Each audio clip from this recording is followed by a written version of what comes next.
من ضمن الأشياء المهمة جدا جدا جدا جدا جدا هي الحجامة، تحجيم الكلى.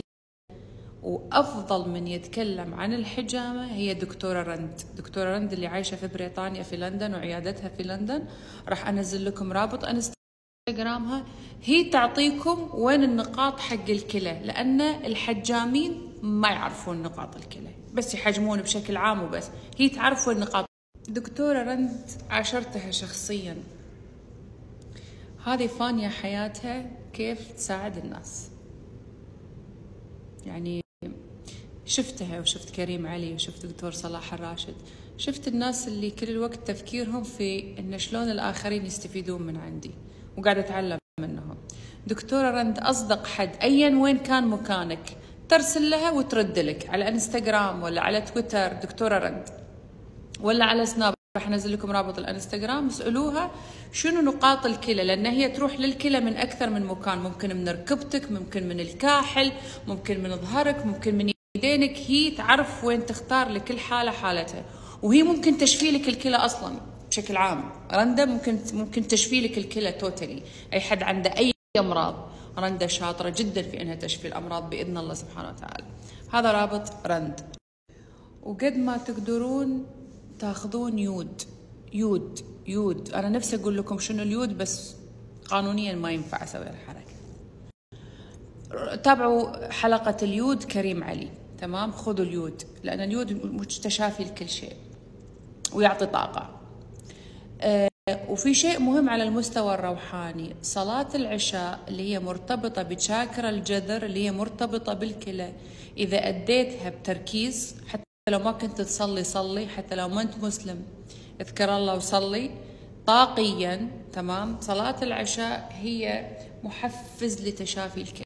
سبحان الله، ما هي الخمس صلوات مرتبطة بالخمس أعضاء بالجسد على مستوى الجسد، صلاة العشاء مرتبطة بالكلى. فلما تأدي صلاة العشاء أديها بخشوع وبنية التشافي من الخوف، وتشافي كل الجهاز التناسلي مع الكلى مع المثانة. وفي كمان الحين بنزل لكم حلقة كريم علي عن البقدونس وتطهيره للكلى. تسوون البقدونس للكلى، تطهير الكلى وتنظيف الكلى، واليود. الحين بنزل لكم الاثنين، اسحبوا الرابط، حلقتين لكريم علي، واحدة البقدونس كمان زيدوها، يعني صار عندك شعير وصار عندك الأزوكي بينز وصار البقدونس. تقدر تسوي يوم بيوم بيوم، كل يوم تشرب مشروب شكل عشان تفك الطاقات الكلى وتفك لها الخوف. وأخيرا وليس آخرا، اسم الله الحي. لأسماء الله الحسنى لكل اسم طاقة معينة مرتبطة بشيء معين ومرتبطة في كل شيء.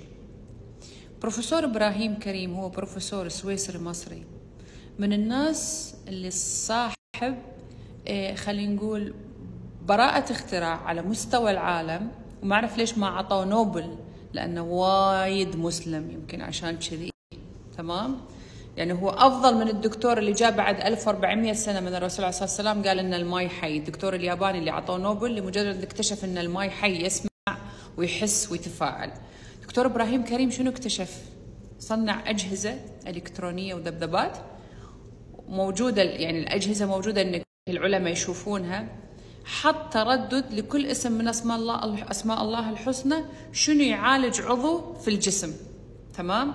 وشنو أثبت بالتجربة العلمية التجربة العلمية الملموسة، العلمية المادية الملموسة، إن كل اسم من أسماء الله الحسنى لو شغلته على عضو معين في الجسد مريض أو ميت ترجع له الحياة. فاسم الله الحي كان مرتبط بالكلى. فاللي أطلبه من عندكم، ليش مرتبط بالكلى؟ هذا دليل نرجع إن الخوف موت، تمام؟ والشيطان يخوف أولياءه. أي حد يخاف يعني عنده علاقة في الشيطان قوية، لأن الشيطان يخوف وربي يطمن. عكس الخوف وشو؟ الحياة، الشجاعة. إذا أنا شجاع أنا حي، إذا أنا خايف أنا ميت. فاسم الله الحي، تذكر في اليوم اسم الله الحي. يعني بصراحة لو علي أقول لكم تبتدون لحد أرقام، يعني وصل ل70,000 مرة الله الحي الحي الحي الحي الحي الله الحي الله الحي الله الحي الله الحي.